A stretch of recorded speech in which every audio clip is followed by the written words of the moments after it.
And good evening. Welcome, David, to another episode of Chasing Dissent on a Sunday. Hello, hello, hello. Good evening, Sarge. Good evening, Troll Room. I think they're all coming in now. It's a bit of a late start. We're jumping in. Julie, Dreadeye. Yeah, there'll be other people along, I'm sure. Shalini, hi. Oh, Shalini, I just actually read something from Gales, who were moaning about Labour parties. Yeah, Gales Bakeries, because remember Shalini used to work for them. Oh, right, yes. Yeah, so Gales are moaning about it's the death of small business by 1,000 cuts by the Labour Party. Well, hey, Gales, maybe if you accepted cold hard cash, you retards, that'd be a bloody good start. They know what they do in France. Every business has two books, one for the government and one for themselves. Maybe, monsieur. Yeah. Parmy, good evening. Good to see you. Right, let's move on. And you know, the French, they do like to avoid paying a bit of tax, don't they, Sarge? Well, can you blame them? Really? I mean, no. What is tax? Except, and I'm going to sound like a fucking communist here, and I don't want to, but we know you're not a commie. What is tax but legalized theft? It's theft, underscored by the potential threat of violence. Yeah, exactly. Yeah, underscored by a state that has a monopoly in violence as well. And avoidance, don't get this mixed up, folks, are conflated. Avoiding tax is legal. When you get the bill, evading the bill from His Majesty's Revenue Commissioners is illegal. Yes. Okay. This is not financial advice, Google, no. YouTube. This is just my opinion, okay? But what? And this is why I don't understand when the MSN jumps onto tax problems and starts pointing out that people have avoided tax. It's like, we should be fucking applauding these guys, not giving them a hard time. If Amazon can avoid paying tax, why wouldn't they? Why wouldn't they? Because their duty isn't to the government; it's to their shareholders. Yeah, I booked an Airbnb recently. They've got a HQ in Dublin, but when I pay them, the money hits Luxembourg. Yeah. It's usually Benelux because that's where they hide the money. Yeah. And the former IT manager for the financial sector, he knows a thing or two about this. Yeah. Well, when we had the gym, we leased the kit off a guy from the Netherlands, but all the transactions went through Belgium. Oui. Yeah. In euros. Félicitations. Yeah, right. Let's get on with it. Let's get into this. Slides. Here we go. Right. That's a great thumbnail. Great thumbnail. It is a great thumbnail. I mean, AI has its uses. It really does. And for making thumbnails, thumbnails for this fantastic. Are spectacular, and I love the intro music as well. It's brilliant. Thank you. Right, yes, we lied about the Biolabs. US spy chief says in surprise admission last night. This was a couple of nights ago. Tulsi just let slip. Well, she didn't let slip. She just said, yeah, there were Biolabs in Ukraine. And we knew this because we've been told about it. In fact, even the BBC told us that Russia had hit 13 Biolabs during the first days of the special military operation. And that was one of their targets. So I don't understand why everybody is treating this as a surprise. I mean, the only people that don't seem to be accepting this are Ukrainians. I colour be shocked. Yeah. You know what I mean? But hold on a second, Sarge. Like Tulsi Gabbard, DNI head, like she's still in the gig. She hasn't left the position yet. No, she's still hanging in there. But hold on, didn't she tender her resignation? Yeah, but she doesn't leave until the 30th of June.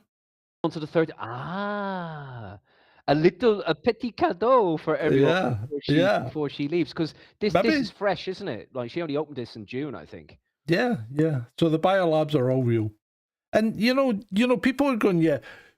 I remember there was somebody on Twitter today said, yeah, dumbass, the Biolabs are there because we're investigating things to help people. Well, hold on a minute. What was that from one of our American friends, buddy? Yeah, it was. Yeah. Okay, all right. But hold on a minute. Why do you need to fund Why does America need to fund Biolabs and other countries to perform research that it can't do on its own if it's only trying to help people. That's the one that gets me. So, hey, dumbass, fucking put yourself back in your box and stop American talking shit. biolabs that are, a couple of 100 kilometers, maybe 600 to 800 kilometers away from Moscow. Like if you have them somewhere near, like, say, Kiev or Kyiv. Sorry, Yeah. Ukrainians. I mean, that is a bit dodgy. You know what I mean? I was doing a little bit of research before the show, John, and US-funded biological laboratories, are located in more than 30 countries, including over 40 Yeah, I know. facilities in Ukraine. Yeah. Jesus Christ. And Putin's hit 13 of them. Yeah. Listen, Vlad, you need to take them all out, mate. Yeah, you do, mate. So was that a deliberate Freudian slip? Hey? When you said lavatories as opposed to laboratories? No, I actually said laboratories. Did I say lavatories? I think you said lavatories first, but I just thought it was funny and quite accurate. Quite accurate. But So- this is serious stuff, Sarge. Like, That's serious stuff. There's big security risks here. Mhm. It says here, officials highlighted that Ukrainian facilities are at heightened risk of compromise due to the ongoing Russia-Ukraine conflict, with some labs reportedly housing dangerous pathogens like anthrax, Ebola, and SARS. Yeah. I mean, this is bloody serious stuff. So it puts a whole new angle, not necessarily spin, an angle on why Lavrov, Uncle Vlad, and the rest of them are going in there with this special military operation, this SMO. It's not necessarily about kind of clearing out, like Yeah. Nazism. This seems to be kind of like a multi-layered thing that the Russians are at. Yeah, I don't know what Castle's disease is, but that sounds impressive. Marburg, Lassa fever. That's as bad as Ebola, Marburg. Yeah. The plague. Fuck it. It just goes on and on. It just gets better and better. Yeah. But the biolabs were real. And no, they aren't there to help people because you don't need to weaponize these products. If you're weaponizing these products, you're going to use them for one aim and one aim only. And this is in Ukraine, folks. Some of you may remember that that Guardian article dated around 2014 or 2015, before all of this stuff, the SMO happened, where the Guardian basically laid claim and said, yeah, Ukraine is one of the most corrupt nation states in the world. And I mean, and it's not just the biolabs we're talking about. We're talking about trafficking, child trafficking, organ trafficking, you name it, it's over there. So Yeah, so and- Vlad and Lavrov, they might be doing us a solid. You know what I mean? think they are. I mean, and it wasn't just the Telegraph that said Ukraine was corrupt. It was also the United Nations, the US, and the EU all produced separate reports detailing what Ukraine had been up to and where they needed to improve. And all those things that you mentioned, women's rights, women trafficking, child sexual exploitation, Organ child trafficking. child slavery, Yeah. and top 3 in the world for child pornography. So But let's give them billions on loan, of course. yeah, And let's give them lots of weapons. yeah, Because they're good now all of a sudden since 2014, and like Russia bad. Okay. And remember- and we are retards, apparently. We're the retards. yeah.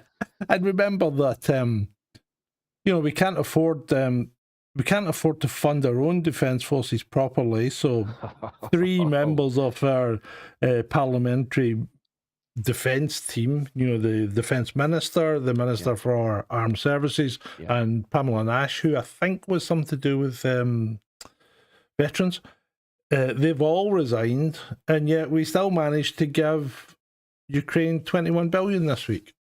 Yes, of your Or say we would. hard-earned money. Yeah. Yeah. So the Treasury offered 10 billion for extra defence spending, but military chiefs wanted 28 billion, an $18 billion pound difference. The money was there, but Starmer chose to give the 21 billion to Ukraine instead. That alone should be enough to force his resignation, meaning Starmer's. Starmer's never going to resign. The guy has a neck that isn't just made of solid brass. It's been tempered in some way. He has absolutely no shame. Yeah. Do you reckon that? I mean, it looks like Burnham is going to challenge him. Do you think that? Do you think you probably might want to give your AI story about Andy Burnham in a second? But do you think Burnham is legitimately going to be his successor, or do any better with Labour? Well, I What do don't you think think? he'll do any better because they're all Fabians. And this is actually a good. It's a good test. It's a good test for Starmer because he is a Fabian as well, isn't he? So if he's a true Fabian and there is a leadership challenge against them, he should stand down for the good of the party.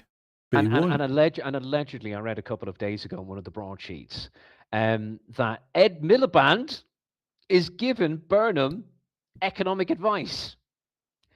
This is Yeah, this is well, the this is the Ed bacon Miliband sarnie is gobbler giving him bloody advice, Mr. Net Ed, Zero. Ed Miliband is tipped to be Burnham's chancellor. Yeah. And lest we forget, folks, right? The Miliband's, the socialist Marxists, Ralph Miliband and the rest of them as well. Ed David. Miliband's brother, Yeah. David, Yeah. okay, back in the early 2000s during the Blair Blunkett ID card thing that was going on, David Miliband suggested a carbon score rating for all UK citizens. Yes, he did. That's who you're dealing with. That And family.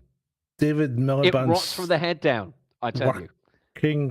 is he working for the Council He's for still Foreign working for Relations? International Rescue. International Rescue. Right. He's been with them for probably about 10 plus years. Yeah. He's roughly on about $500,000-$600,000 a year. Big money in migration, mate. Yep. Oh, it's not bad for a Thunderbirds puppet. But yeah, I don't know how Starmer is clinging on like Olympia. It's like, well, your defense chiefs are gone. It's just like, mate, get out of the way. General election, come on, bring it on. That's the one thing I think Starmer might have in his pocket. He might pull the trigger on a general election rather than be deposed. And just to say fuck you all. And that would be the best thing ever because well, would it be the best thing ever? Because we would get at this stage it's looking like we'd get Farage. And I mean Farage is a fucking slippery customer, I mean, really, would you buy a used car from that guy? Would you? Yeah. He's just you know what? It doesn't matter, and it's like someone said the other day, or someone said on Twitter that this is the last chance if at Makerfield. If you don't vote for reform, you're going to get Burnham. He was trying to tell people not to vote Restore because they were splitting the vote. And the Tories, Restore and Reform are all splitting the same people. They're all splitting the vote. Yeah. But they're saying, vote for Reform. And he's saying if you don't vote for Reform, you're going to get Burnham and then you're going to get probably the Tories in 2034 back again. Vote for Reform, you're just going to get Conservative 3.0. You know what? If you want to count the Lib Dems as Conservative 2.0. I just read his tweet and I thought, what it actually means is if you don't vote for government, you're going to get government, and it'll go back to government in 2034 because it doesn't matter. It doesn't really matter who's in power, does it? Yeah. Well, this ties in nicely with the analogy that you and dear Shlady, hello Shlady, in the chat, in the troll room, you used this on Friday night and All In regarding the bus. The bus is going in one direction. You're just changing the branding. You're just painting new livery on it. Yeah. That's all you're doing. Fresh uniforms for the staff. The driver gets a new hat. Yeah. Bus conductor gets a nice new uniform. Not that we have bus conductors anymore, but and fresh coat of paint in the bus, but still going to the same place. I quite liked it when we had bus conductors back in the day. Hop on, hop off in London and whatnot. I remember going over as a kid, from Ireland. When things were just a little bit safer in London, Stan. health and safety would be having a conniption, as my mother used to say. A conniption. We use that too. Conniption. Yeah, a conniption. So yeah, I was as I do, I was browsing YouTube last night, and there was a BBC document. Oh,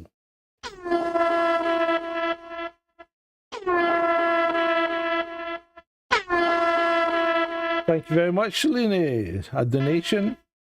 Thank you very much. Keep the channel going. Well done. You're one of the few, Shalini. I haven't had many others recently. Right, so where was I? I was browsing YouTube last night, and I saw this BBC documentary, a day in Glasgow, 1980. Hey, okay. And holy Toledo, Batman! Was it accurate, mate? It was accurate. 1980. Oh, I okay, never right. saw. There was zero diversity. I never saw one non-white face in the whole documentary, and it was just shots of Glasgow, people doing stuff in Glasgow, Sauchiehall Street, people walking up and down it doing their shopping. The place was mobbed. Not one non-white face.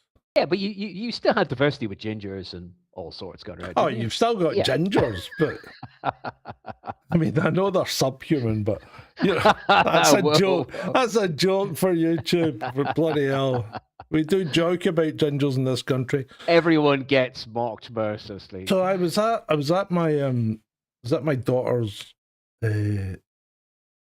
ice skating competition this afternoon or this morning, and I was looking around and there was no diversity.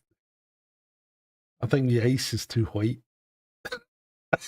Yeah, I was nearly going to say something about Hamza there, or Himza. Yeah, but you know, they were some of your best videos. Some of your best videos. Yeah, the dubbing that you did with Hamza.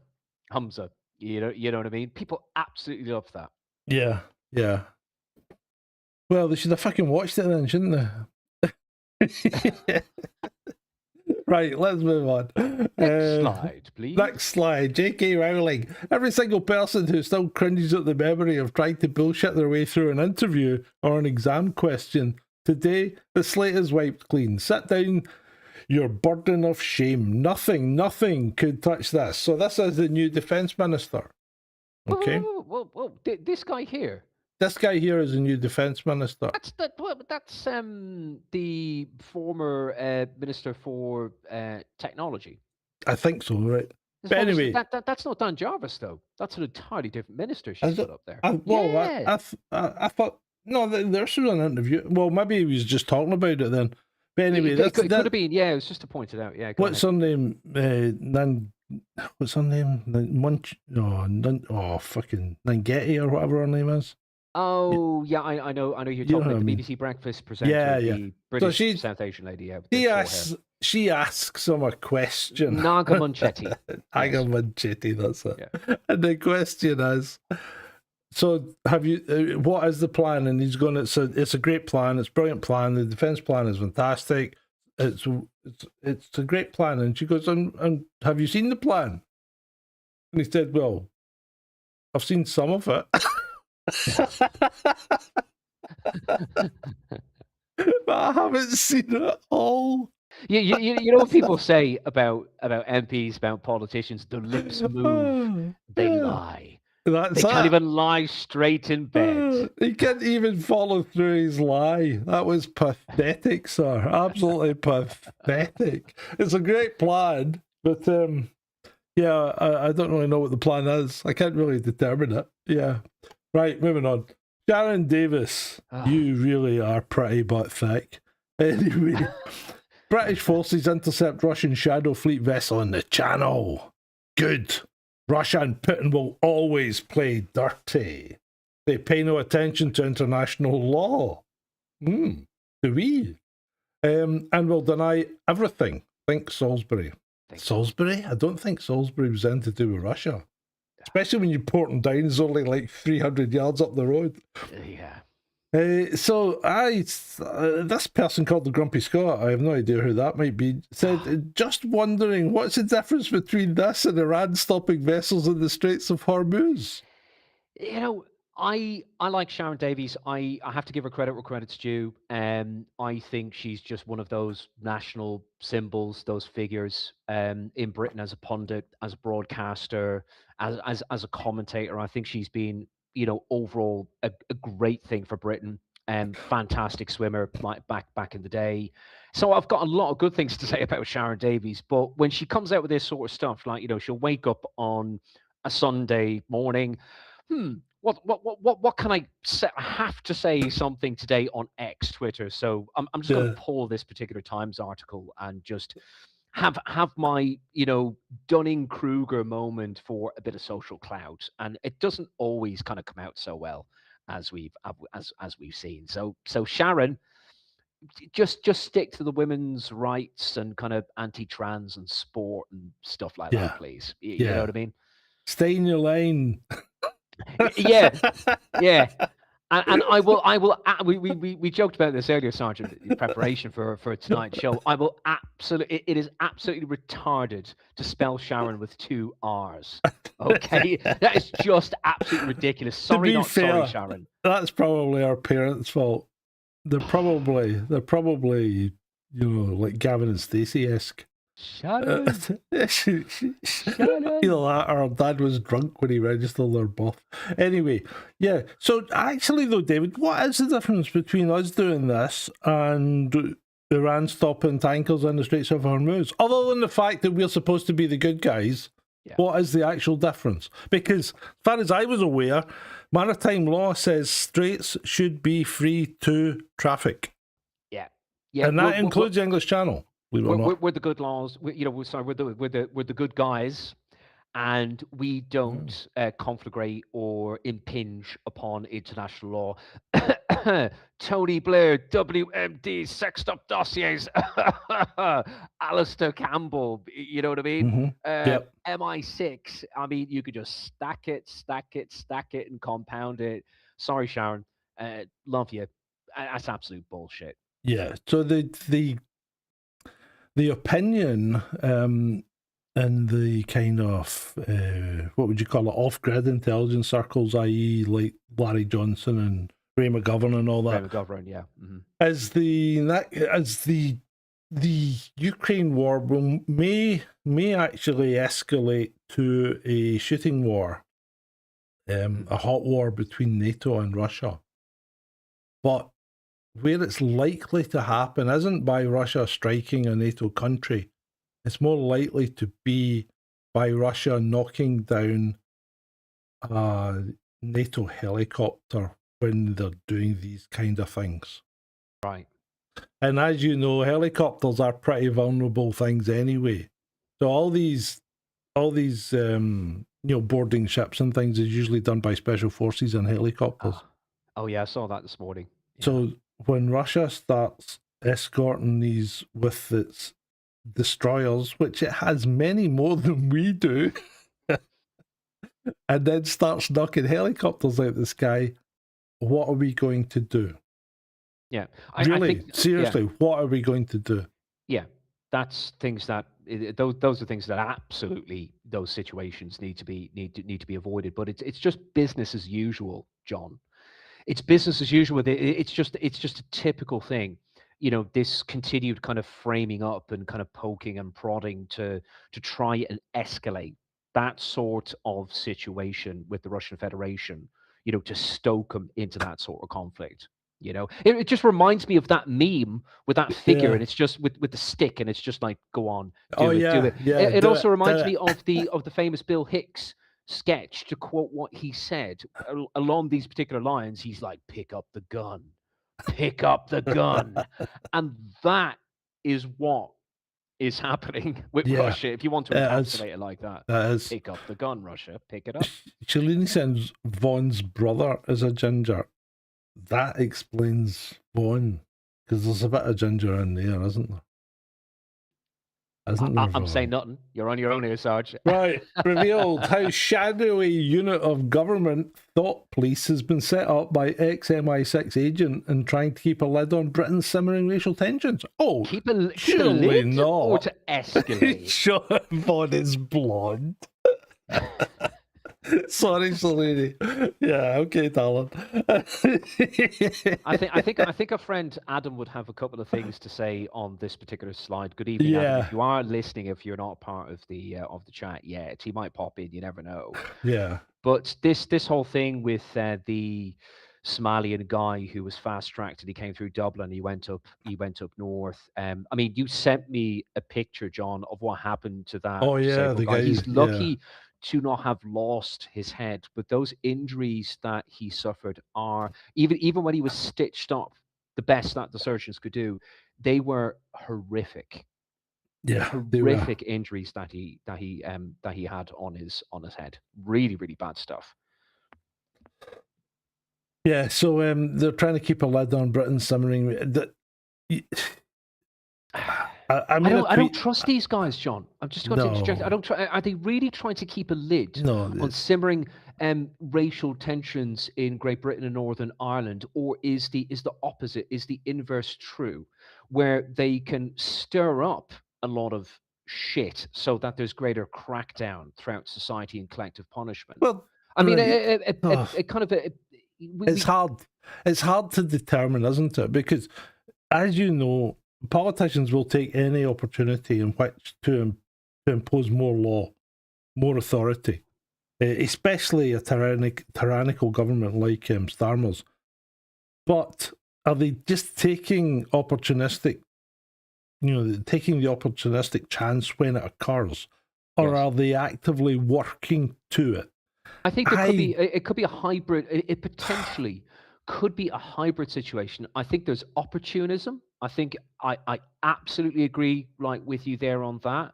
But I just do not trust what is kind of like behind the scenes as well, because in my view, when it comes to the likes of MI6 in general or ex MI6 like Steele, all these others who have since left Vauxhall, you know what I mean?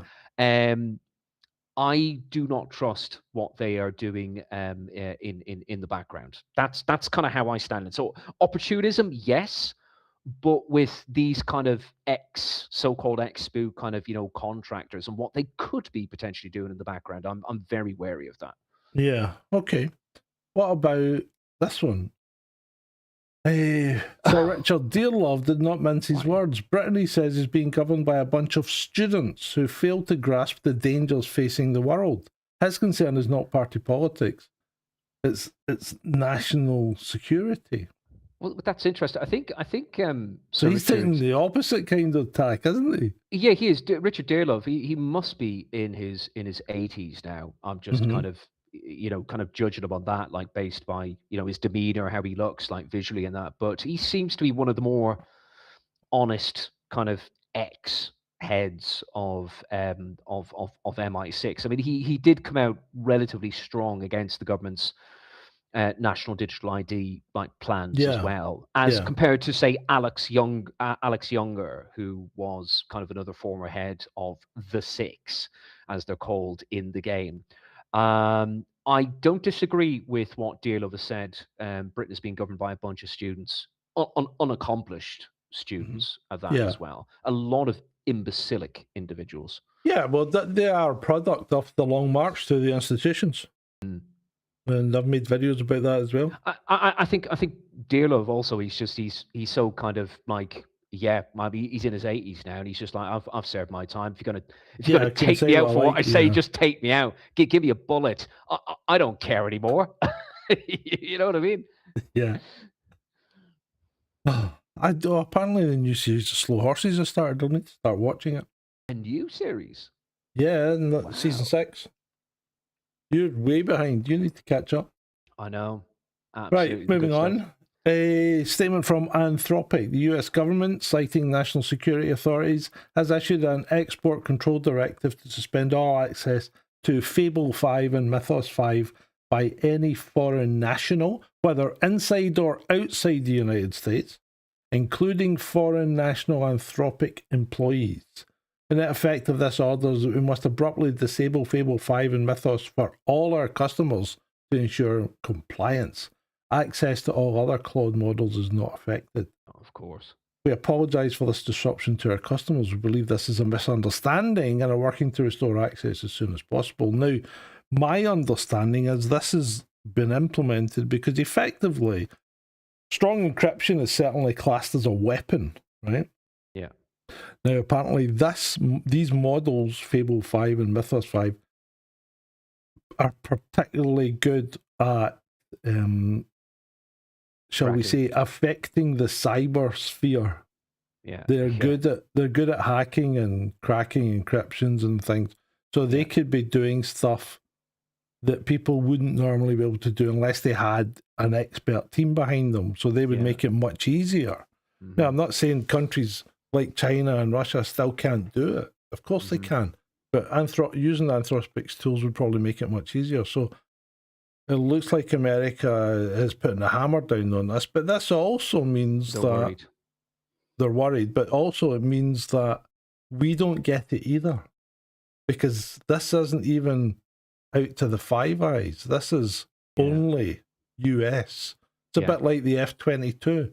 They won't sell the F-22 to anyone because it's so good.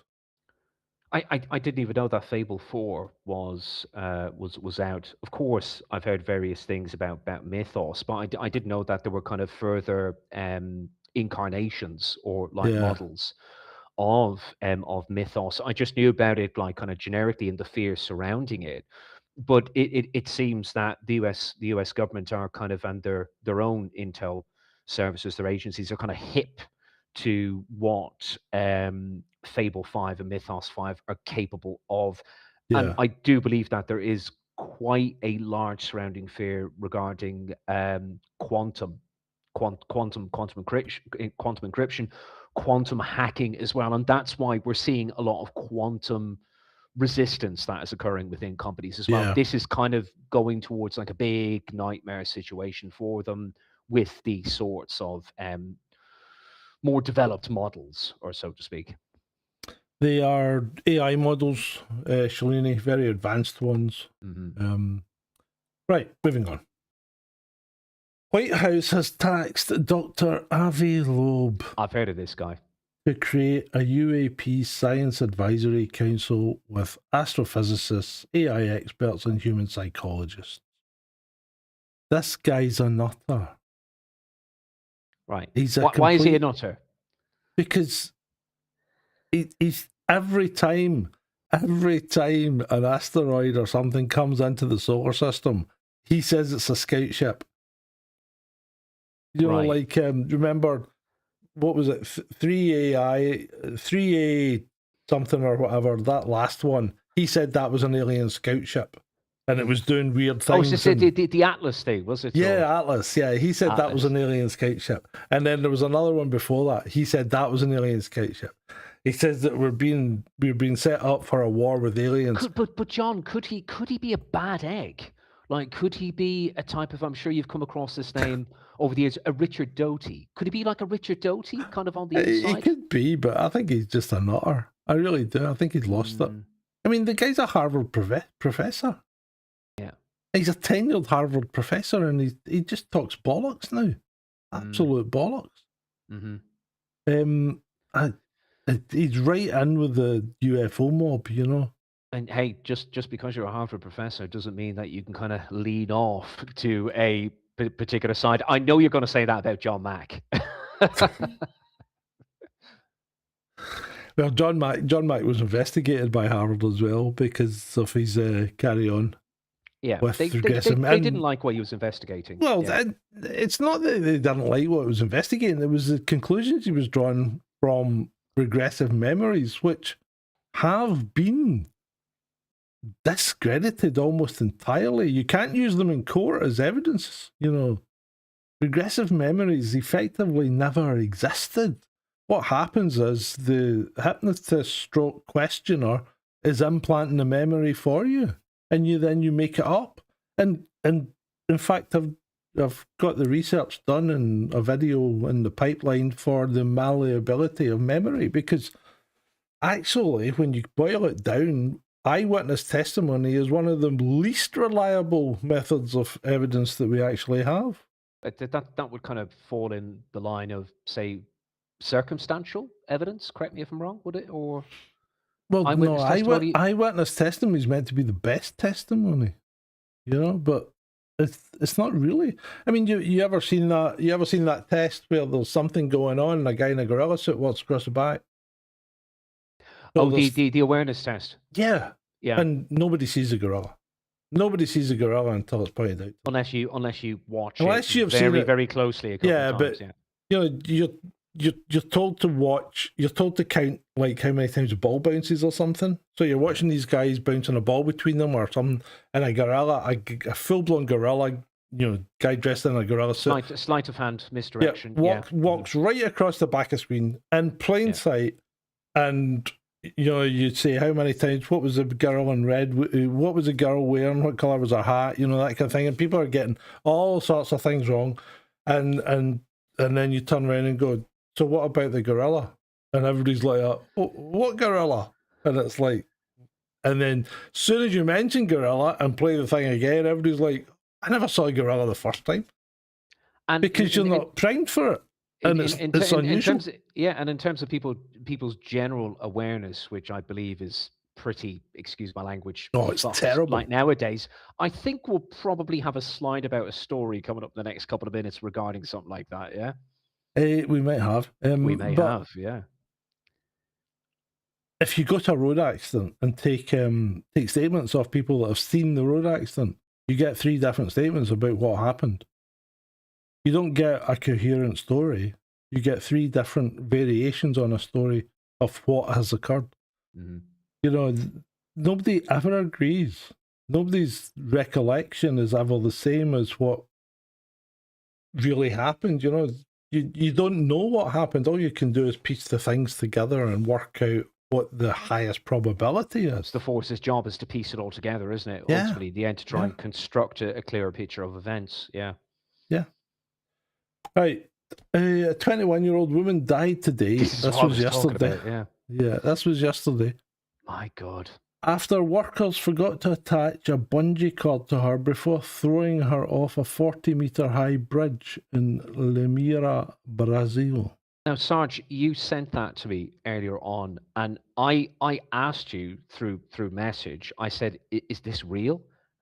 This can't be real." That wasn't your exact words, but yeah. So I said, "No, that's absolutely. It's like AI bollocks or something like that. Someone's taking the piss." It's not. And you were like, "No, it's not." And I checked it, and you're right. It's not. I was genuinely shocked to see that story. And again, going back to my previous point, the other slide, it's like. Hello, McFly, anyone in there? You've got the guy standing behind her. You've got people who are taking video footage. It's like, Jesus. So apparently, Christ,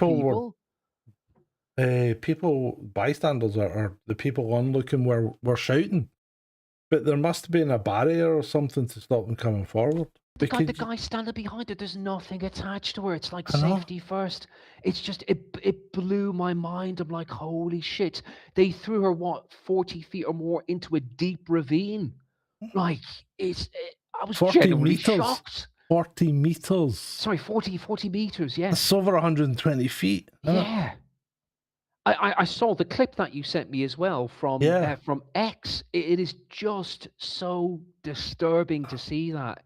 What the hell is wrong with people out there today? 21 years old, and that's her fiancé filming it. There's nothing attached to her. It's like, Jesus Christ.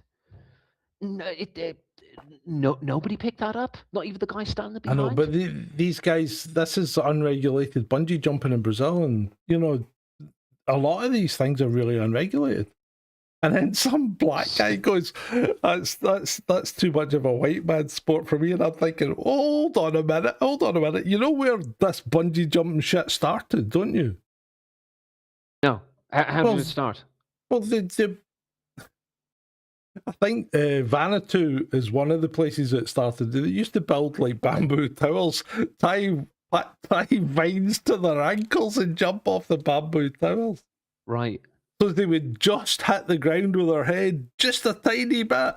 Yeah. Have a look in National Geographic. You can go and see it. They're all nuts. They're all But it's freaking just nuts. such a bizarre and sad story. There was I quite know. a visceral semantic reaction from people. Oh, Some it's people crazy. called for those guys to be hung, you Yeah, know, six to of them be have been. executed. Yeah, 6 of them have been arrested. So I'm sure they'll at least get jail time, Parmy.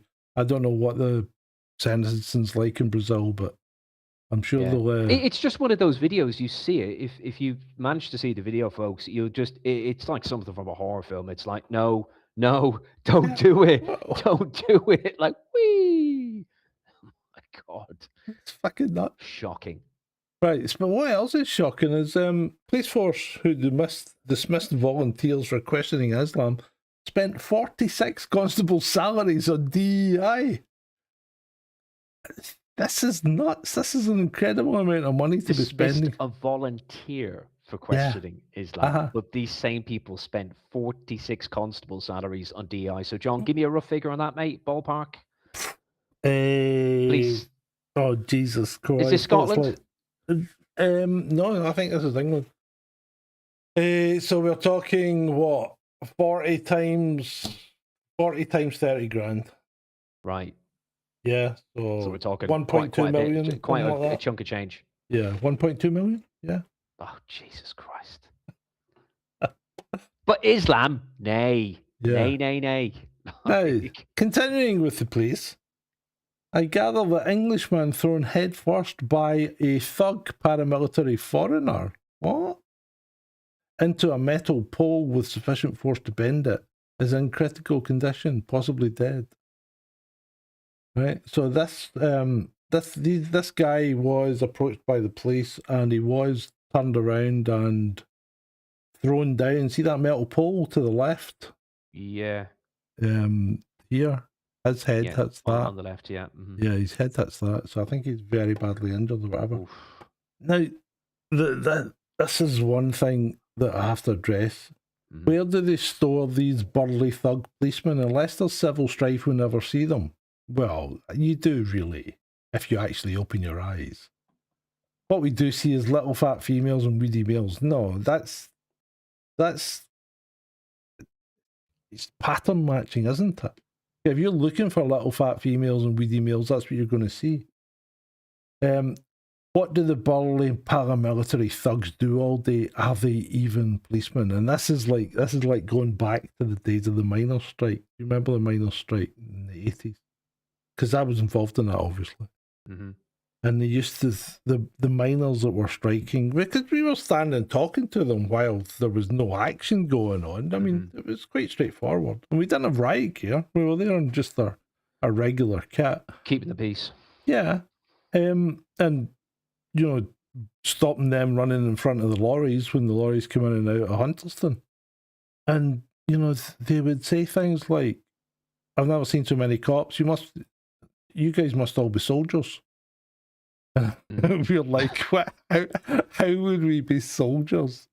And he's going, I've never seen too many cops. You don't have that many cops. There's 7,000 cops in Strathclyde, you know? And he's like, nah, you don't have that many cops. You're soldiers. And look at these guys coming, you know, reinforcements were coming in and they're marching in. And he's going, cops can't march. And I'm thinking, look at that. Oh, these guys are nuts. So they were convinced that we were putting soldiers in uniform and putting them on the front lines. And that's one, where are you going to get all the uniforms, right? So all the theories were even spinning back in the early 80s. Of course they were. You know, your conspiracy theories aren't anything new. People never want things to be their fault, right? So when they get beaten by the police, you know, because the miners think, we're tough, we're going to be able to take the police, right? When they get beaten by the police and stopped by the police, they automatically think we're not the police. They think we're soldiers instead because we're better at it than they thought we were. And that's basically all it comes down to. People don't want to. They don't want to believe. They want something else to be the fault. And it's like all these guys that go on about you know, when they're talking about they are installing governments and they are trying to destroy the country. They, them, i.e. the state. Yeah. Yeah, and it's all, well, are people above the state? And it's all nonsense. It's all nonsense. Going back briefly to the story, Sarge. So obviously there was some sort of tussle. There was some sort of escalation by the so-called kind of Englishman towards the officer. Yeah, which then they were engaged in some kind of it scuffle. was some kind of protest or something, and the guy must have said something too much or whatever. Yeah. And the cop decided to try and arrest them, and then Right. there was another cop there, and he broke away, and then that guy grabbed him and swung him round and down, and as he went down, he hit that pole. Right. So what you reckon is going to happen as a result? Like to the officer, do you reckon would he be pulled from frontline duty? Would he be suspended? Do you think, or It's a tricky he never one, knew the pole right? was there? Yeah, Oopsie, so or... but is it excessive force? You Excessive know, force. there's they had a lot of cops there. He didn't need to do that. You know, was the guy posing a threat to anyone other than the fact that he was just getting arrested? So it really depends. It really depends There's on the kind of a lot of context to take into account, but I would say that probably the cop's going to get done for this one. Yeah. Yeah. He's in trouble. Yeah, I think could well get P45 down for investigation, potentially. He could end up in the jail, mate. In jail? Yeah, because that's GBH. While it's not a deliberate act, the fact that you are a public servant makes the thing worse, not better. And if the guy dies, then then the gloves are off. He's probably looking at not murder but culpable homicide. You know, Oof, right? I would say it's not murder because it's not premeditated. And I don't think he deliberately swung him down in order to hit the pole. I think he tried to take him down so they could arrest him. So he could arrest him, yeah. But it could well. It's like when you punch a guy in the chin and he falls over and cracks his head on the curb. You didn't mean to kill him, right? But he died. That's usually still repercussions. Culpable homicide, you know. Right, moving on. This is a classic. I know this guy, IT guy. Yeah, I've seen him.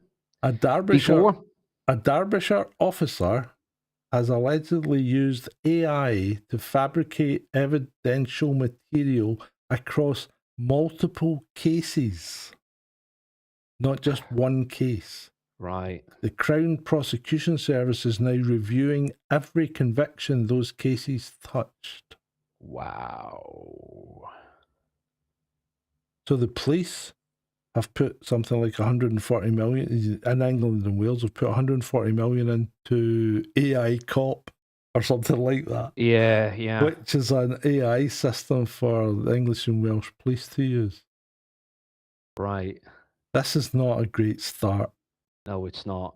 To be expected, maybe, when you introduce such sovereign AI cop tools that we could have some evidential material that surfaces. Yeah. I think that was asking to have happened. It is asking to have happened. It's pretty poor though. Yeah. It's not a good look for cop AI, is it? Not a good look at all. Not good for trust with the public either. Is this guy this kind of thing could possibly make me believe in alien hybrid genetic engineering. Look at this state of that. Jet engineer trying to beat 6. Oh no! Look at his nose. Not right. Reminds me a little bit of Ron Perlman. Sorry, Ron Perlman. If anyone knows who Ron Perlman is, he's the lead guy in Hellboy and lots of films. Sons of Anarchy. He has a very interesting nose. He was in Sons of Anarchy as well. Yeah. Yeah, that's almost like the guy. We had a guy in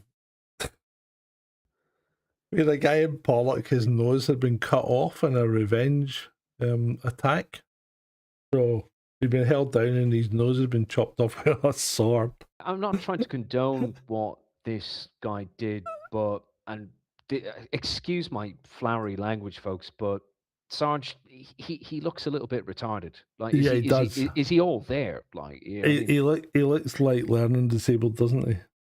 But the guy in Pollock who got his nose cut off, he just had 2 slits. He was like the guy out of Fallout. It's I mean, horrible. I don't know what happened to his nose, unless he got it right, at some other point in history. It But does look weird. It might just be genetic. Let's move on. could be, yeah. Lottery winner was unable to claim jackpot prize because he's an undocumented Nigerian migrant. Jesus Christ. Ha ha. This is UK? Yeah, UK. I think that's funny. But the undocumented Nigerian migrant still may have won the lottery. Anyway, if he's able to claim benefits from DWP, which he should be getting. Yeah. So he still won the lottery, hasn't he, in the UK? Yeah, effectively. Yeah.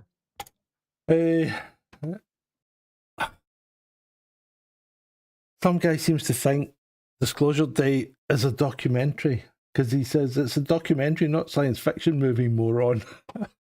Are you confused? It's literally a science fiction movie.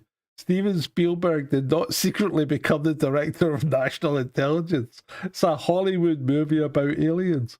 Calling it a documentary is somehow more fictional than the movie itself. I guess Close Encounters was a documentary too, by the sounds of it, according to the Gospel of Corridor Atleticano. Well, if the press a button says surely, or the last guy. All right. Retard. Right, so yeah, I watched them. I watched Disclosure Day yesterday. Give us your thoughts, Sarge. Entertained me. It entertained me. It kept my attention. Wasn't that bad. Not saying it was a great movie. The ending was weak. There was a few plot devices in it that were very convenient. Some good effects. As you would get from a Spielberg action thriller blockbuster. Actors were... Colin Firth was all right. The lead guy, though, the kind of protagonist... the antagonist... No, the protagonist, he was kind of weak. Emily Blunt was Emily Blunt. Yeah. So, no, I don't think it was crap, Shalini. I think Critical Drinker and Dave Cullen are jumping on a bandwagon here. And it's something I've noticed. They do seem to jump on bandwagons now, whereas me, I'm brutally honest. And you are the Critical Drinker's uncle or dad, aren't you? Yeah. I did get called that. OG Critical I've Drinker. been called the Critical Drinker's dad, and I've been called a Timu version of the Critical Drinker. Oh, that is a bit harsh. Hey, don't bother me. Don't bother me. Taboo. But here's the question: are you going to give it the treatment on Snarky Cinema? Yeah, I will. Because it wasn't that bad, and I think the people that are criticising it are jumping on a bandwagon. I think that's what they're doing. Yeah, it's all about those clicks. It's all for the brands. Dave Cullen, exactly. Big audience, the Critical Drinker guy. He's big audience. They have to keep it rolling. It's their source of income. Yeah, and it's like Project Hail Mary. They fucking love Project Hail Mary. I thought it was pish. One of the worst movies I've seen. Nearly as bad as E.T. E.T. was lovely. I fucking hate E.T. E.T.'s a shit movie.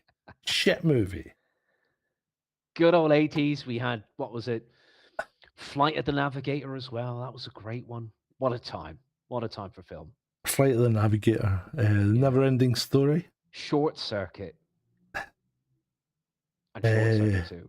What was that other one? Willow? Was it Willow? Willow, yeah, Willow. Yeah, great. And what was the one with David Bowie in it? He was Labyrinth. Labyrinth, that's it.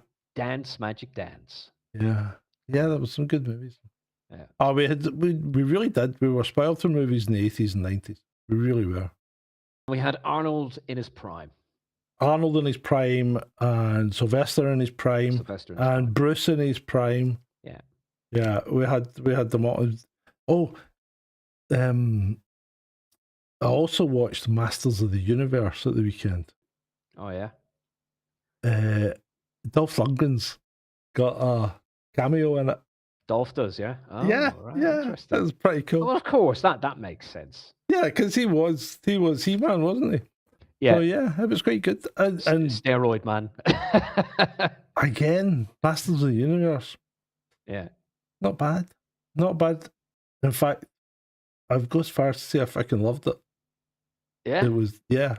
It's I another, expect a lot of very kind of as we discussed in the background about this, like a lot of flashy, campy kind of oh yeah, I mean, nonsense. but it pokes fun at woke. It's camp, it's cringe, but it's funny.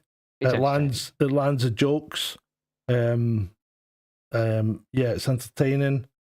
It's a modern day Flash. Yeah. So yeah, Without Right. Brian Blessed. yeah, Brian Blessed Yeah.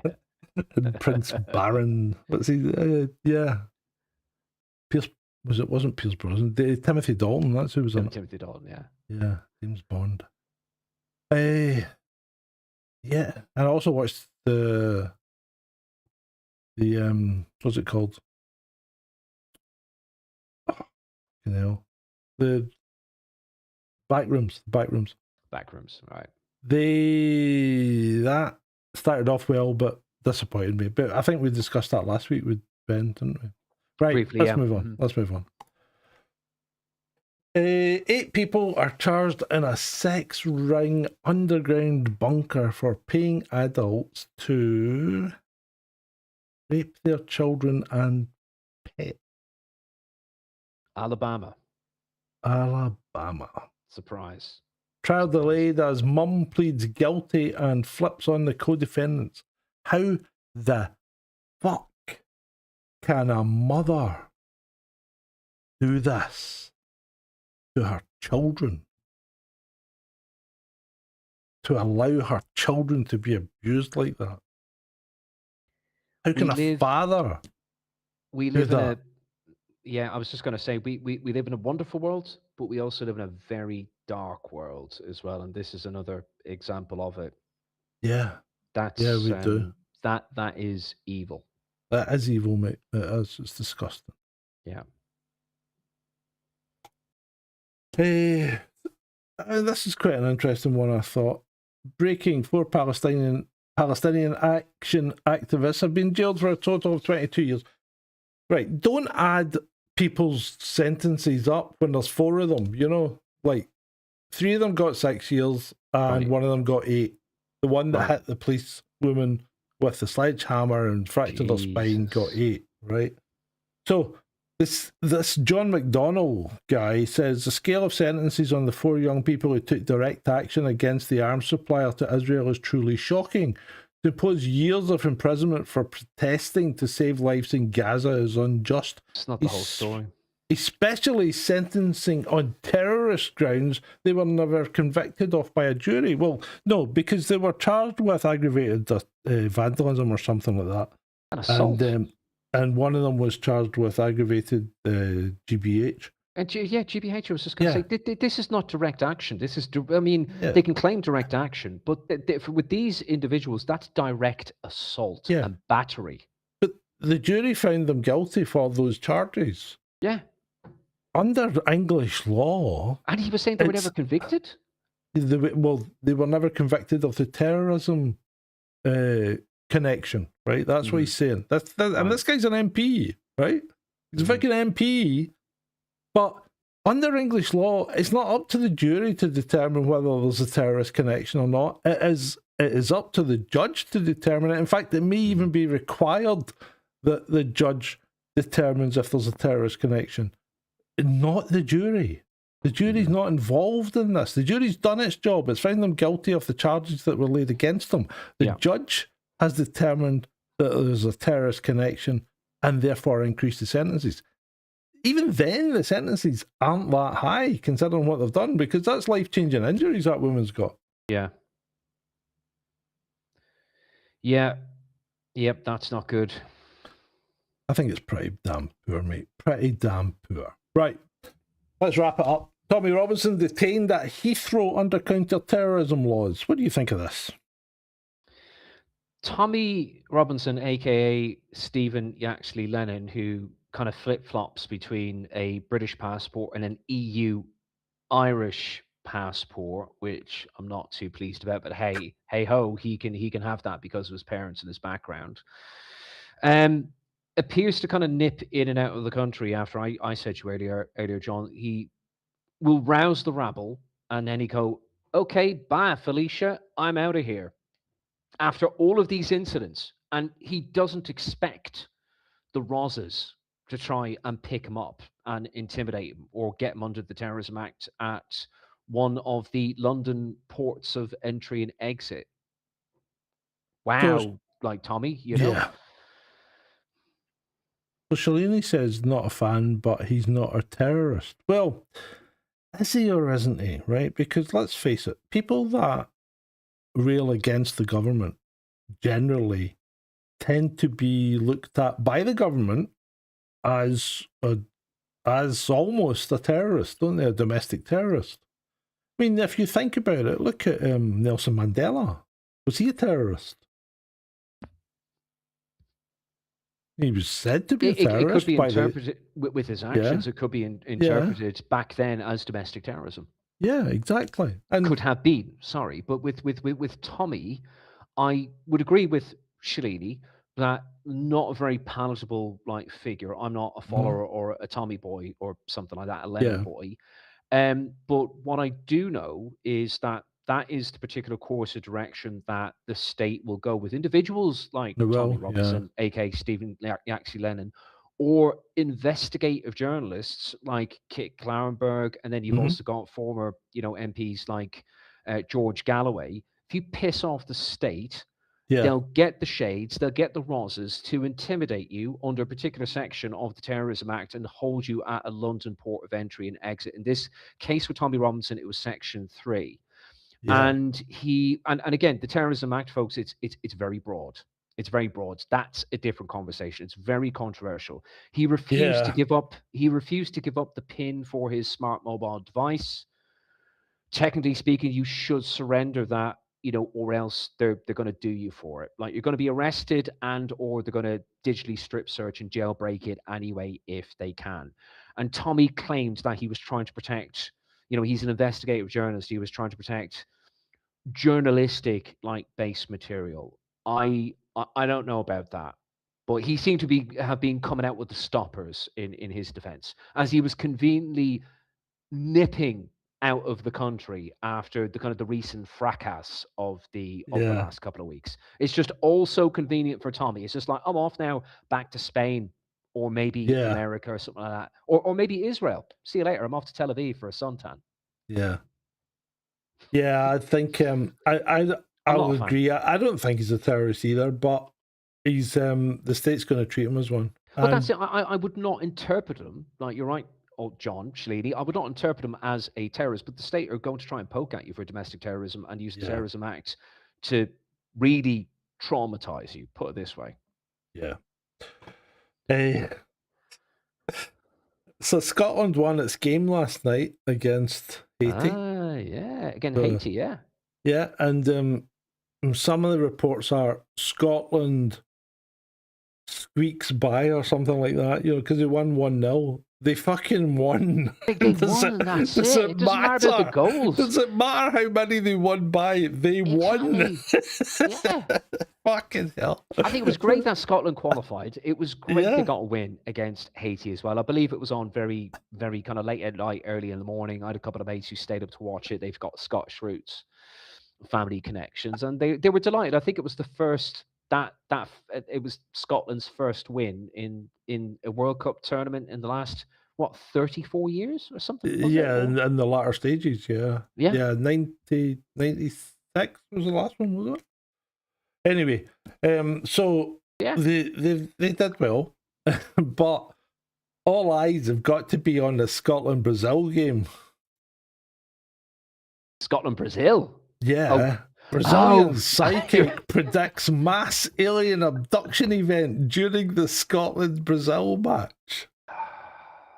You just know this will be the one time we're on the verge of beating Brazil and progressing out of the group stage. Calling it now. Yeah. I remember the stuff going around about like London 2012 as well, and kind of mass casualty event and Yeah, but all why of did that. you think there's going to be a mass alien abduction? Look to the skies, Sarge. Look to the skies. Grafton Toad. She And might have she might have made a couple of quid. If not, she could probably just go don't to say it. OnlyFans and Don't make a lot more start. money there. You're out of order. Right, last slide of the evening. It's Right. a nice short one tonight because you did say an hour. We've overran by 6 minutes so far. You and your F1 mate, that's why. Yeah. Wasn't it? Well, yeah. I mean, I've got to give Hamilton credit. I've got to give him credit. He drove a good race. Yeah. He drove a good race. Just stop being so woke, Lewis, and just stick to what you're good at, mate. Yeah. Stay in your lane. Stay in your lane, mate. Right, here we go. Dad, what did you do when they said billionaires shouldn't exist? I became a trillionaire. Fucking legend. He's upset a lot of people this week. Did you put a bit of money in SpaceX, mate? Did I? I don't have any money, mate. I would have loved to have put a bit of money in SpaceX. Did you? No. Nah. I didn't realise. I've just realised you were small in the slides. I should have increased your size. Nah, it's all right. It's okay. So yeah, but I don't know. I'm not sure about SpaceX. I'm not sure about it. It's an IPO. I heard about this in the last couple of months. They were going to float it as an IPO. I thought it was going to be next month, but they've kind of gone ahead with it. It seems a little bit early. Yeah, I know some people that have put money into it. They did say if you could get a wad of cash, chuck it on SpaceX. But yeah, hey ho. So there we go. And in the next couple of days we'll be all in shore and by sea together. So I'll be back here on Friday. So there may, I don't know. Are we doing a all in next Friday? Probably. Yeah.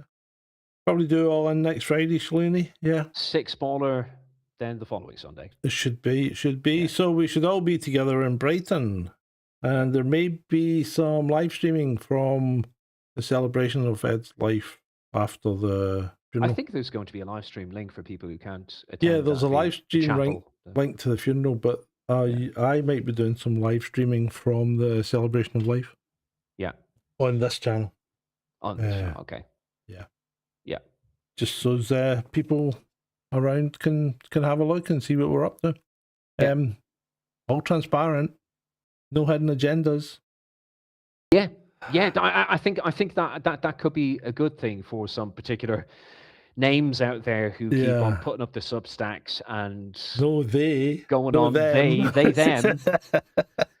I don't want to give them a narcissistic kind of hit. I don't want to give them any fuel because they're dying for us to to mention the names. Why aren't they mentioning our names? See, he didn't mention our names, because that is the reaction that you'll get. But yes.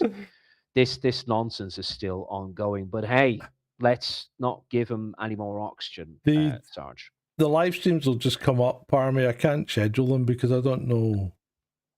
Or if I can schedule them, I will. But I'll be doing that notification at some point in the afternoon of the 17th. Yeah, make sure you've got the bell clicked and all that, and keep an eye on Twitter, and I'll keep you posted.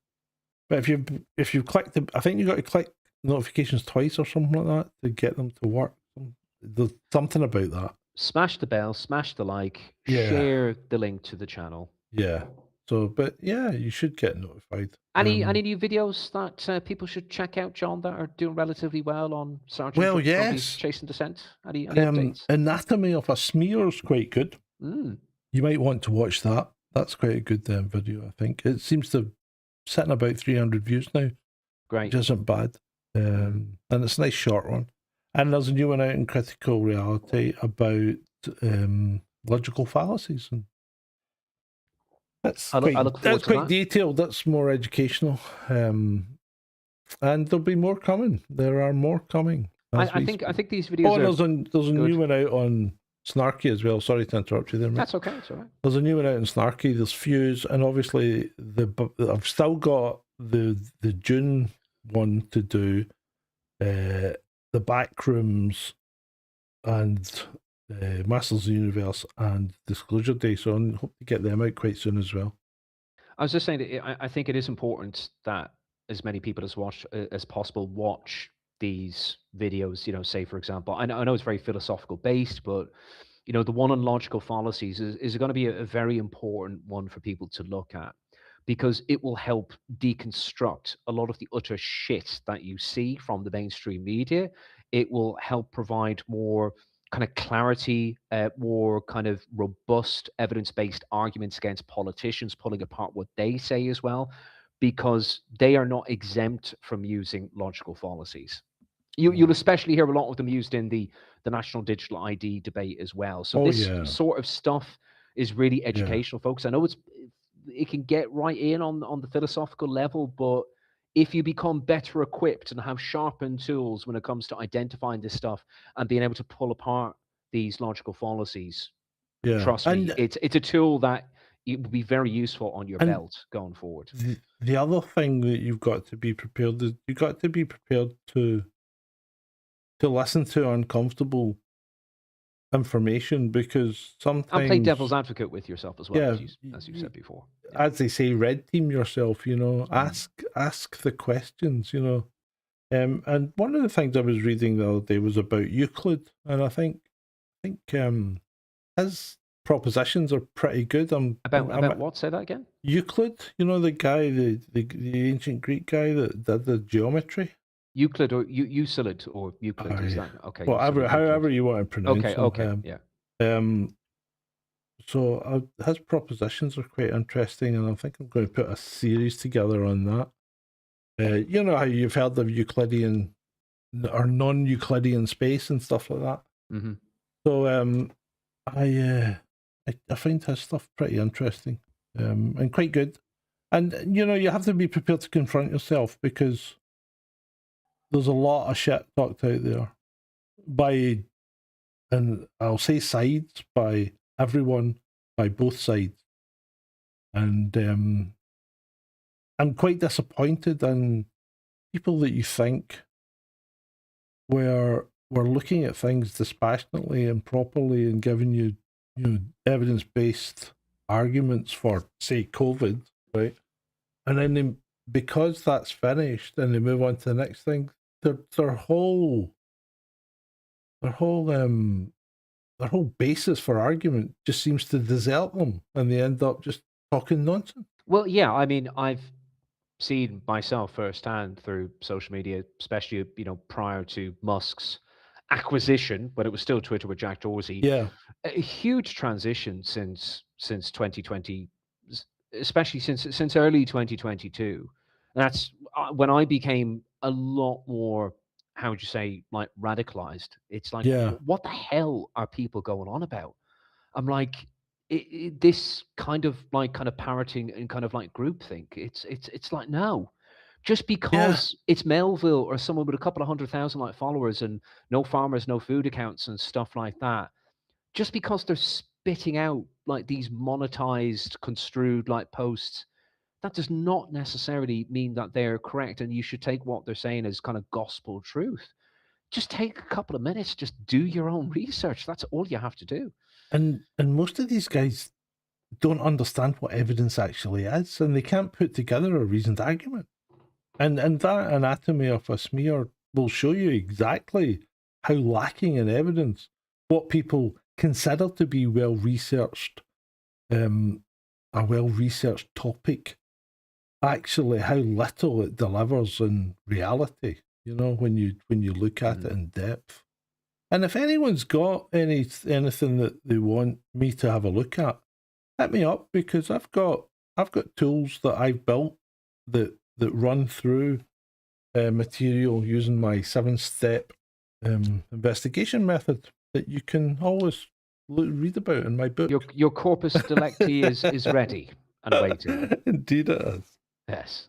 So with that, I think that's enough for this evening. It's a Sunday, so we'll head off, and we'll probably see you midweek from Brighton. The funeral's on Wednesday. See you on Wednesday, yeah. So, and Shalini and Vaughn and Ben and some other people are going to pop along. Yeah. Yeah, we should all be looking live. forward to it. Okay. It's been great for me. Great for you.